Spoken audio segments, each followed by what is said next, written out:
Legendary अदाकार और film साज राज कपूर की पैदाइश की 100 साला तकरीबात के मौके पर मुनक़दा फिल्म फेस्टिवल में बॉलीवुड की मशहूर शख्सियात ने शिरकत की।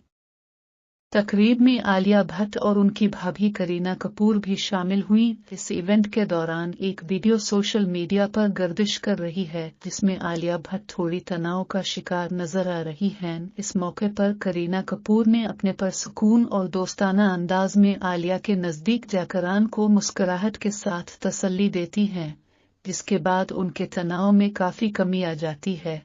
इसके बाद दोनों नंद भाभी ने कपूर खानदान के दीगर अफराद बशमूल रणबीर कपूर, करिश्मा कपूर, सैफ अली खान, रणधीर कपूर और बबीता कपूर के साथ ग्रुप फोटो के लिए पोज दिया थे।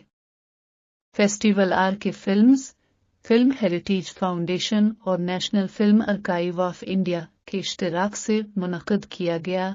राज Kapoor 100 celebrating the great showman के तहत 13 से 15 दिसंबर तक भारत के 40 शहरों और 135 मकामात पर राज कपूर की क्लासिक फिल्मों की नुमाइश की जा रही है। आलिया भट्ट इन दिनों अपने प्रोफेशनल करियर में खासी मसरूफ हैं।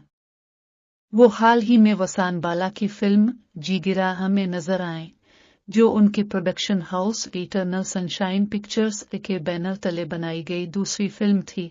उनका अगला प्रोजेक्ट अल्फा विद शर्वरीत है, जो यश राज फिल्म्स की जासूसी कायनात में ख्वातीन की क़ियादत पर मबनी पहली फिल्म होगी।